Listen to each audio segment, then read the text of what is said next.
Bonjour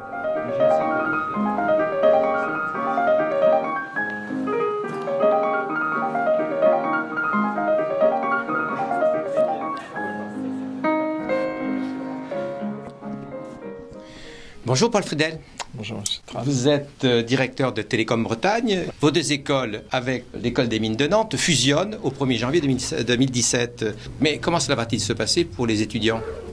Alors pour les étudiants, pas grand-chose va changer pour la première année, puisque nous recruterons toujours sur les concours sur lesquels nous recrutons en 2017. C'est vraiment en 2018 que la convergence se fera et que la première promotion sur la nouvelle formation sera recrutée sur le concours commun Mines-Pont.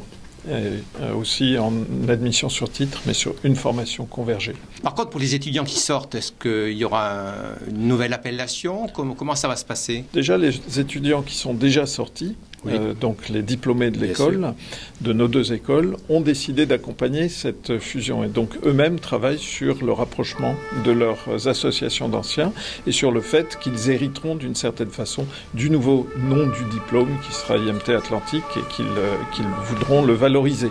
Donc il y aura cette possibilité évidemment d'héritage, je dirais, d'un diplôme dans l'autre.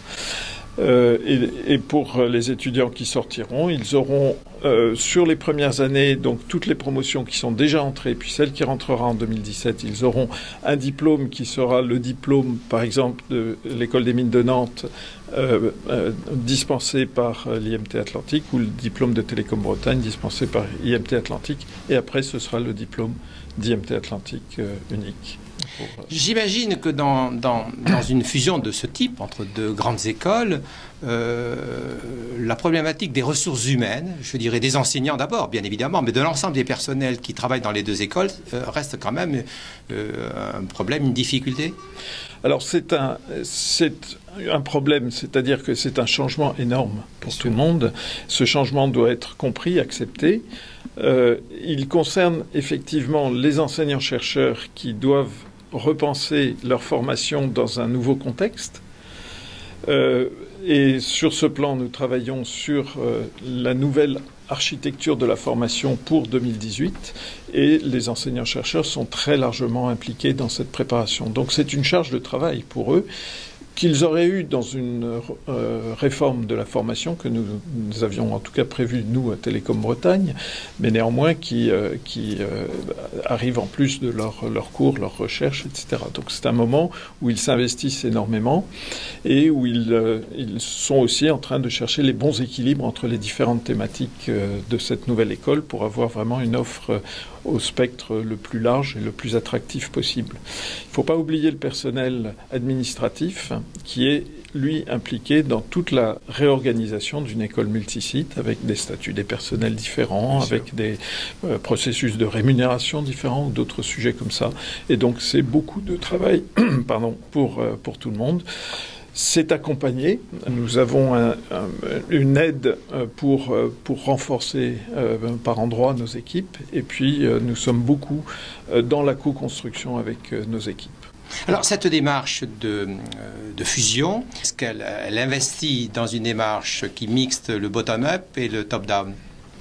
Alors, la démarche de fusion est clairement partie d'une vision des directions et de la tutelle. Donc top-down. Donc la décision de départ est top-down. Il y a eu toute une phase d'étude de faisabilité où nous avons déjà associé assez largement une partie du personnel. Et maintenant, dans la réalisation, c'est vraiment beaucoup construit avec le personnel. Et nous sommes beaucoup à l'écoute, à la fois sur l'organisation de l'école, mais aussi sur l'organisation de la formation et de la recherche du personnel. Vous avez associé l'amont à cette démarche, je pense aux établissements scolaires qui ont des classes préparatoires aux grandes écoles, voire aux étudiants des classes prépa.